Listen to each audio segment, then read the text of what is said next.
On a donc vu ensemble comment bien démarrer, quelles sont les erreurs graves à éviter. Maintenant, comment réaliser le cœur même du principe du marketing par email, à savoir entretenir la relation avec nos prospects. Une des premières questions que j'ai reçues, c'est comment faire en sorte que les gens lisent les mails qu'on leur envoie. D'accord? Et une question d'ailleurs que je vais récupérer ici, que je vais décaler. La toute première question, c'est quel est le taux normal d'ouverture que tu observes sur une campagne de mailing? Supposons que quelqu'un s'est inscrit sur mon site, donc c'est ma propre base, je lui envoie un mail. Euh, à partir de quel niveau je devrais considérer que c'est normal, c'est un bon taux d'ouverture, ou en dessous, c'est pas terrible, je devrais optimiser mon marketing? Ben, nous, le chiffre qu'on voit actuellement, c'est 20% pour des bases là, qui ont une certaine âge. Nous, ce qu'on conseille aussi, c'est vraiment là, les mails qui ne sont pas ouverts depuis plus d'un an. Là, les gens devraient les enlever de leur banque de données. Euh, Nous, ce qu'on fait, c'est souvent, on envoie des mails juste à ceux qui ont ouvert le mail ou cliqué sur le mail là, dans les derniers 4 mois. Ça nous fait des taux d'ouverture à 80%. Là. Ce qu'on conseille souvent, c'est de faire ça parce que Hotmail et Gmail et tout ça, ils donnent des points pour le nombre d'ouvertures, le nombre de clics et le nombre de personnes qui activent les images euh, divisé par le nombre total de votre liste. Ça fait que D'accord. l'important, c'est qu'il y ait assez de personnes qui lisent votre mail et qui cliquent. Ok, donc en gros, Mais dans une base de données qui n'est pas nettoyée, là, 20%, c'est idéal, ok, c'est bon. mhm. Et puis une base de données qui passe en spam, habituellement, elle fait 3%. Fait que la différence entre une base qui passe dans le inbox est quand même assez grande. Hein. C'est de 3% à 20%. Ok, en gros, ça veut dire que si on envoie des mails complètement au hasard, sur des adresses au hasard, il y a 3% de gens qui vont ouvrir le mail. Donc si sur votre propre base, vous faites 4% d'ouverture, ça veut dire qu'il y a un truc catastrophique qui a régler en urgence. C'est ça, c'est ça l'idée. Oui, Euh, ça veut dire que c'est ça. Ça veut dire qu'il y a beaucoup, ça veut dire que vous passez en spam ou qu'il y a vraiment beaucoup d'emails dans votre liste qui ne sont, qui des gens qui ne consultent plus leurs mails. d'accord. Un autre critère important qu'il faut connaître, c'est qu'il y a toujours une dilution des actifs, en fait, on va dire tout simplement, avec le volume. Autrement dit, quand vous démarrez, je l'ai vu hein, sur mes différentes activités, à chaque fois que je démarre un nouveau site, c'est pareil. On démarre un nouveau site, on est tout content, on a une newsletter, il y a 100 personnes, à chaque fois qu'on envoie un mail. Moi, j'ai une newsletter où quand j'envoie un mail, j'ai 109 abonnés, je crois, quelque chose comme ça. J'ai 130 ouvertures, c'est-à-dire que ils sont pas très nombreux, ils sont très actifs, ils font suivre les mails autour d'eux, donc waouh, ça fait un carton en termes d'ouverture.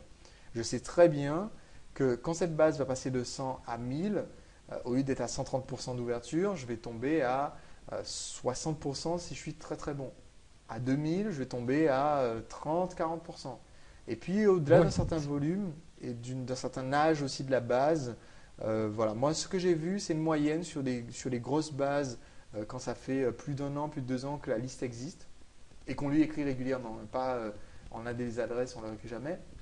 Mais donc, quand on envoie des mails régulièrement et que la liste existe et dépasse quelques dizaines de milliers d'adresses, voilà, c'est entre 17 et 20% le taux d'ouverture.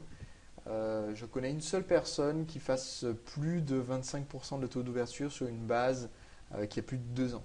Donc, euh, oui, Michel, tu as dit quelque mais, chose? mais j'ai vu, j'ai un de mes clients qui a 300 000 mails environ. Il y a 270 000 mails et puis habituellement, il y a 45 000 ouvertures à chaque mailing, puis il fait 3 mailings par semaine.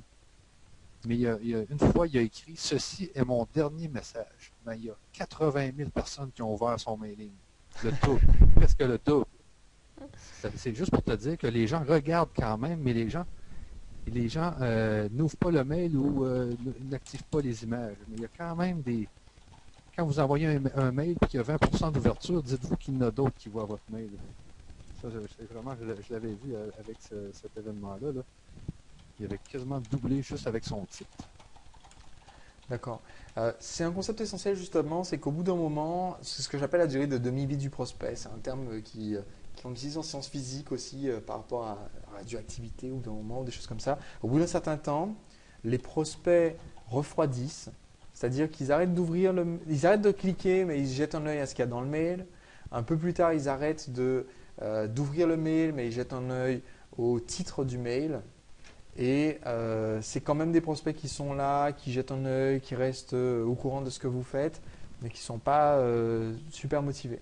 C'est aussi une des raisons pour lesquelles, quand quelqu'un vient de rejoindre votre mailing list, c'est vraiment là qu'il faut battre le fer pendant qu'il est chaud, parce que sinon, ben, vous allez perdre ces prospects, ils sont motivés.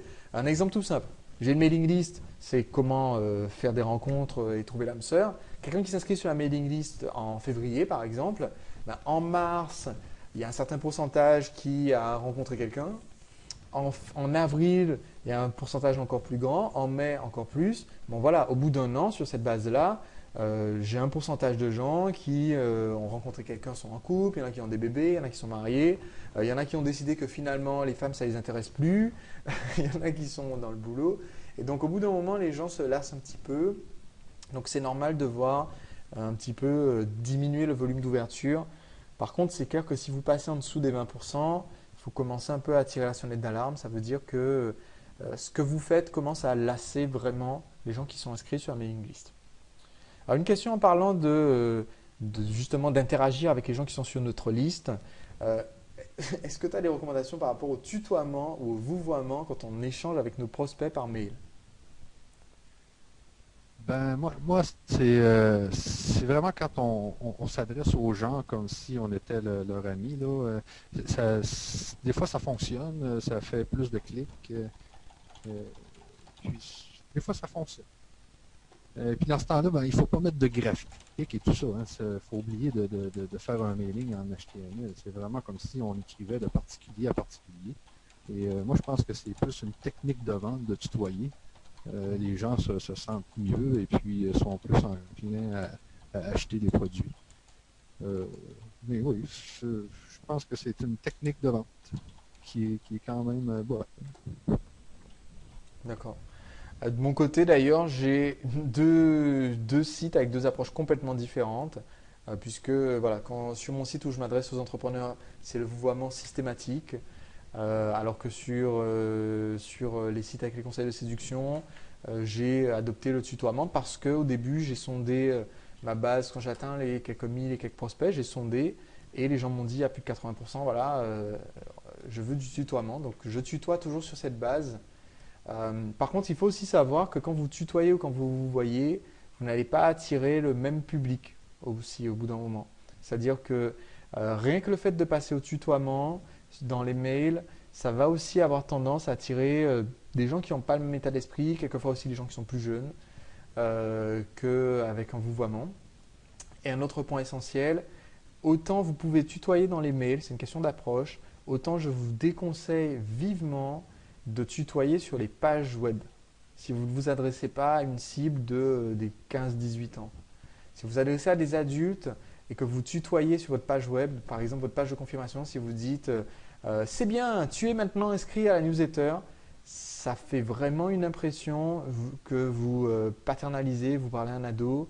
Et autant ça passe dans un mail, parce qu'un mail, on sait que vous me l'avez écrit personnellement, n'est-ce pas, hein, c'est écrit, vous pouvez même insérer prénom, bonjour prénom. Donc, je sais que c'est personnel le mail.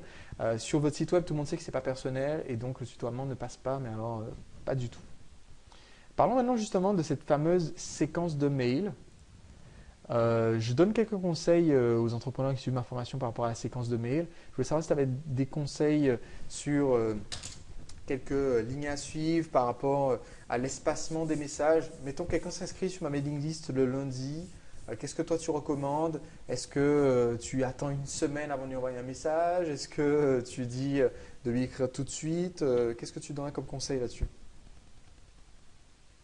Ben, nous, ce qu'on conseille, c'est vraiment un mail le premier jour, ensuite un mail le deuxième jour et un mail le troisième jour. Ensuite, on espace d'un jour. Donc, au cinquième, au septième. Mais il faut vraiment là, envoyer des mails dans le temps que les gens sont chauds. Parce que si on attend trop longtemps, là, ils vont se désintéresser assez vite ou ils vont regarder ailleurs. Là. Ça fait que il faut quand même envoyer des mails au moins un par jour au début. Ok. Puis ensuite, 1 ou 2 jours. Ouais. Voilà, donc le but c'est vraiment battre le fer pendant qu'il est chaud, motiver le prospect à aller voir votre vidéo, votre PDF, votre offre commerciale sur le site pendant qu'il est fort. Battre le fer pendant qu'il est chaud, pardon. Motiver le prospect au début et ensuite, puis ne pas surcharger. C'est-à-dire, bon voilà, ça fait 3 jours qu'on lui envoie un mail tous les jours, on peut le laisser souffler une journée avant de lui envoyer un nouveau mail le vendredi. C'est ça. Ok.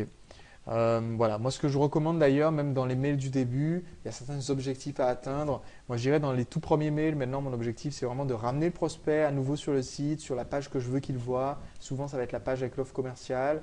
Et au bout d'un moment, suggérer des actions qui vont être utiles pour la suite, comme on a parlé tout à l'heure de faire le prospect afficher les images, faire le prospect nous répondre par mail. Tu disais tout à l'heure que c'était important. Si on fait les gens nous répondre par mail, par exemple on leur pose une question, ça fait qu'automatiquement on est dans leur carnet d'adresses.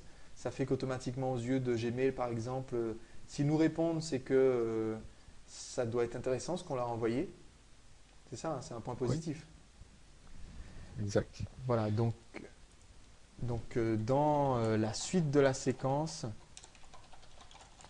demander des actions en fait. Donc vous répondre, afficher les images, etc.